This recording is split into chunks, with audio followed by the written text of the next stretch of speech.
الناس مش طايقة لا مدبولي ولا حكومته. طب ما سياسات مدبولي وخصوصا الاقتصادية فاشلة من يوم ما مسك رئاسة الوزراء. طب ايه اللي مقوم الدنيا عليه جامد قوي اليومين دول؟ ناس هتقول لك اصله ما عندوش حلول، وكل ما يعطل يمد ايده في جيب المواطن، وحاجات تانية كتير منها ملف اللاجئين مثلا. لكن السبب الحقيقي اللي مخلي الناس روحها في مناخيرها وخلاص جابوا اخرهم ان مدبولي دايما بيلعب في سعر البنزين. والبنزين مش مجرد سلعة، البنزين زي الدولار بالظبط، سعره بيتحكم في كل حاجة حوالينا. حتى بتاع الفول ابو عربية بيجرها حمار بيغلي السعر ويقول لك اصل البنزين غلي. وزير الشباب والزمالك عامل زي البنزين بالظبط، وجوده بيأثر على كل الرياضات، وما شاء الله عليه الراجل ده فظيع من فشل لفشل. انا ما شفتش حد في اي مجال حقق هذا الكم من الفشل والفضايح. معظم ابطالنا الاولمبيين بيهربوا يروحوا بقى يتجنسوا ويلعبوا باسم بلد تقدرهم، واخرهم كان المصارع كيشو. يقوم سي اشرف عشان يحل المشكله يطلع بيان يندد بالتجنيس ويقول عليه قرصنه وهجره غير شرعيه، وبيخاطب المجتمع الدولي للتصدي للقرصنه. طب ما تحل انت مشاكلك الداخليه الاول بدل ما تروح ترمي بلاك على الناس. ما الابطال بتهرب من وشك بسبب قله الرعايه وضعف الامكانيات والاهتمام، واهم حاجه ضعف المقابل المالي. ما كيشو قال لك في وشها كده على التلفزيون انا بطل اولمبي وباخد 1500 جنيه، يعني بياخد اقل من نص الحد الادنى للاجور. طب الوزير ده قاعد ليه لحد دلوقتي؟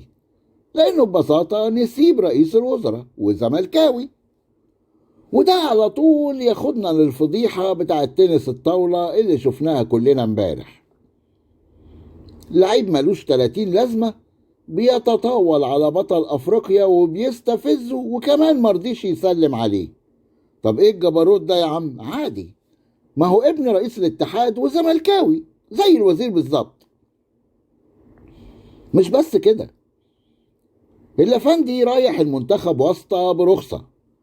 الاخ محمود اشرف حلمي نجم الزمالك وابن رئيس الاتحاد رايح ضمن افضل 5 لعيبة في مصر، منهم واحد محترف، يعني المفروض ان هو من احسن 4، وهو تصنيفه محليا ال24.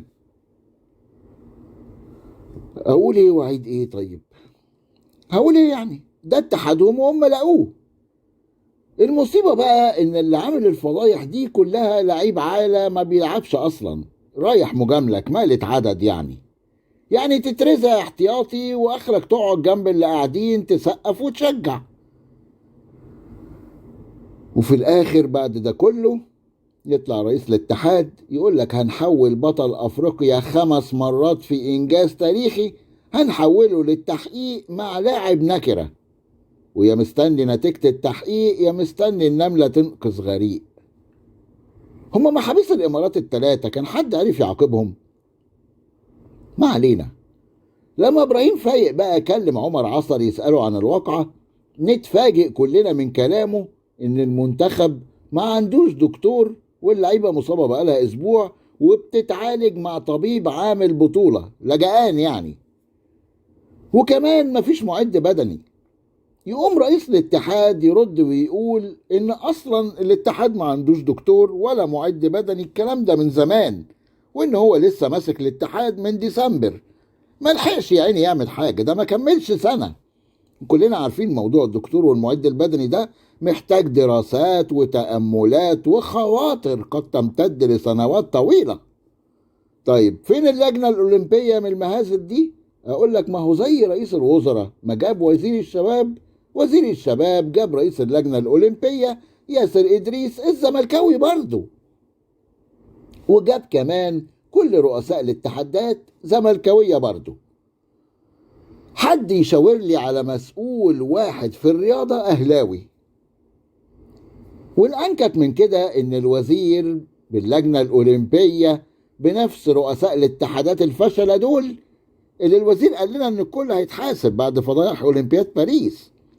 محدش اتحاسب على حاجة وكلهم مكملين عادي جدا، والناس دي كلها بقى هي هتعد لأولمبياد لوس أنجلوس. يا سلام، قمة الغباء انك تستخدم نفس المعطيات وتنتظر نتائج مختلفة. انا متأكد ان نص البعثة الأولمبية اللي هتروح لوس أنجلوس دي هتهرب هناك ومش هترجع. بمناسبة الوزير والفشل، أرجو من الناس المقتدرة اللي بتقدر تشحن كارت ب10 جنيه أو أكتر تبعت لأسامة نبيه اللي قال لنا أنتوا عايزين نكسب اليابان ونيوزيلندا إن المغرب كسبت كأس العالم بعد ما كسبت أسبانيا والبرازيل وفرنسا والأرجنتين، أقوى 4 فرق كرة قدم في العالم. أنا بس نفسي أعرف هي الناس دي بتوري وشها للناس في الأماكن العامة إزاي؟ طب بلاش، بيقولوا ايه لأهلهم وقرايبهم واصحابهم؟ هي الناس دي بيجي لها دم تنزل من بيوتها ازاي؟ ناس ما عندهاش دم.